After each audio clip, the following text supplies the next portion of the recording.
White হাউসের সামনে বন্দুকবাজের হামলা, চলল এলো পাথারি গুলি। চাঞ্চল্যকর এই ঘটনাটি ঘটেছে বৃহস্পতিবার ভোরে। ঘটনায় গুরুতর আহত হয়েছে 2 ন্যাশনাল গার্ড। সংকটজনক অবস্থায় তারা হাসপাতালে চিকিৎসাধীন। এই ঘটনার পরেই ফুঁসছে মার্কিন প্রেসিডেন্ট ডোনাল্ড ট্রাম্প। কড়া প্রতিক্রিয়া দিয়ে তিনি জানিয়েছেন হামলাকারীকে মূল্য চোকাতে হবে। সূত্রের খবর, ইতিমধ্যেই অভিযুক্তকে গ্রেফতার করা হয়েছে। জানা গিয়েছে বৃহস্পতিবার হোয়াইট হাউসের উত্তর পশ্চিমে মাত্র 2টি ব্লক দূরে ন্যাশনাল গার্ডদের লক্ষ্য করে আচমকা গুলি চালাতে শুরু করে এক অজ্ঞাত পরিচয়ের যুবক। গুলির আঘাতে রক্তাক্ত অবস্থায় ঘটনাস্থলে লুটিয়ে পড়েন 2 গার্ড। পাল্টা গুলি চালায় বাহিনীরা, তাতেই আহত হয়েছেন তিনি। তারপরেই তাকে গ্রেফতার করা হয়েছে। ধৃতের নাম রহমান উল্লাহ লখনওয়াল। তিনি আফগানিস্তানের বাসিন্দা। জানা যাচ্ছে চিকিৎসার জন্য তাকে হাসপাতালে নিয়ে যাওয়া হচ্ছে।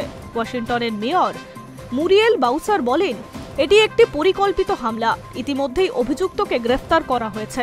এই ঘটনায় গুলিবিদ্ধ হয়েছেন 2 ন্যাশনাল গার্ড। আশঙ্কাজনক অবস্থায় তারা হাসপাতালে চিকিৎসাধীন। জানা গিয়েছে আহত 2 জন ওয়েস্ট ভার্জিনিয়া স্টেট ন্যাশনাল গার্ডের সদস্য। ঘটনার পরেই ঘিরে ফেলা হয়েছে গোটা এলাকা। আঁটোসাঁটো করা হয়েছে নিরাপত্তা ব্যবস্থা। মার্কিন প্রশাসনের নির্দেশে এলাকায় নামানো হয়েছে আরও ন্যাশনাল গার্ড। এই হামলার পরেই কড়া প্রতিক্রিয়া দিয়েছে ট্রাম্প। নিজের সমাজ মাধ্যম ট্রুথ সোশ্যালে তিনি লেখেন, এই নির্মম ঘটনায় আমি স্তম্ভিত এবং মর্মাহত। যে পশু এই ঘটনা ঘটিয়েছে তাকে কড়া মূল্য চোকাতে হবে। এই ঘটনার জবাবে ন্যাশনাল গার্ডও পাল্টা গুলি চালিয়েছে।